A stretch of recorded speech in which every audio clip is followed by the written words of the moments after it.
আসসালামু আলাইকুম, আমি সানজিদা জান্নাত। Welcome my YouTube channel. আজকে আমি আপনাদেরকে দেখাবো থুরের পকোড়া। এখানে আমি থুরের মাঝখানে যে অংশটা থাকে, কুমলা যে অংশটা, ওটা বেছে নিয়েছি। এবার আমি আপনাদেরকে পকোড়া তৈরি করে দেখাচ্ছি। চলুন বেশি কথা না বলে শুরু করা যাক। এখানে আমি একটা বাটিতে সামান্য পরিমাণে কিছু আটা নিয়ে নেব। আপনারা চাইলে এখানে চাউলের গুঁড়াও ব্যবহার করতে পারেন। আমি আটা নিয়ে নিচ্ছি। তারপর এতে স্বাদ মতো লবণ দিয়ে দেব।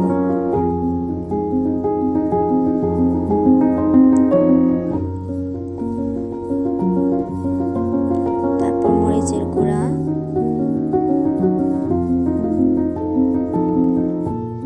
হলুদের গুঁড়া,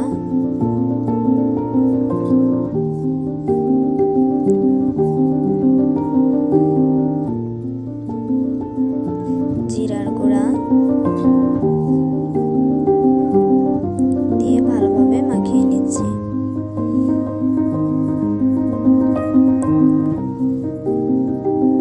মাখানো হয়ে গেলে তারপরে তাতে দিয়ে দিচ্ছি পরিমাণ মতো পানি।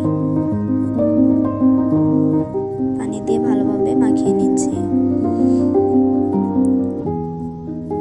ভালোভাবে খেয়াল করুন, আমি একটু পাতলা পাতলা করে গুলেছি।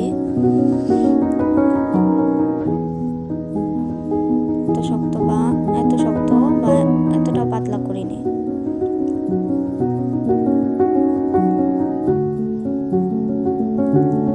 আমার গোলা হয়ে গিয়েছে।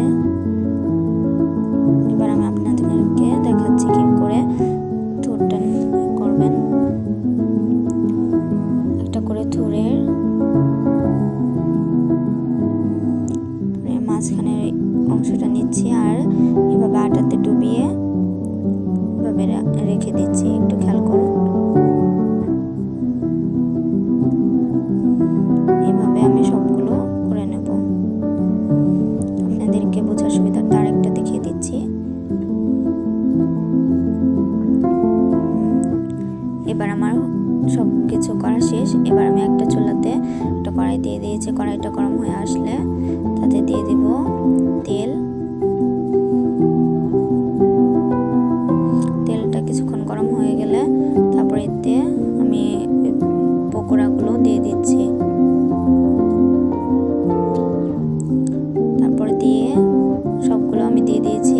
তারপর দিয়ে ভালোভাবে নেড়ে চেড়ে নেব। চুলার আঁচটা একদম লোতে রাখবো যাতে পুড়ে না যায়। আস্তে আস্তে ভাজবো। আমার এগুলো ভাজা হয়ে গিয়েছে। এবার আমি একটা বাটিতে এগুলো নামিয়ে নিচ্ছি। নামানো হয়ে গেছে। আমি আবার কিছুটা দিয়ে দেখাচ্ছি আপনাদেরকে। এভাবে আমি সবগুলো দিয়ে দিয়েছি। দিয়ে আস্তে আস্তে একদম লো আঁচে ভেজে নেব। আমার ভাজা হয়ে গিয়েছে। দেখতে পাচ্ছেন কত সুন্দর কালার হয়েছে এবং খেতে অনেক সুস্বাদু হয়েছিল। আপনারা অবশ্যই বাসায় এটা ট্রাই করবেন। আর যারা আমার চ্যানেলে নতুন তারা অবশ্যই আমার চ্যানেলটাকে সাবস্ক্রাইব করে দিয়ে আমার পাশেই থাকবেন এরকম নিত্য নতুন আইটেম পাওয়ার জন্য। আর আপনারা এটা অবশ্যই বাসায় ট্রাই করবেন। খেতে খুব ভালো হয়েছিল।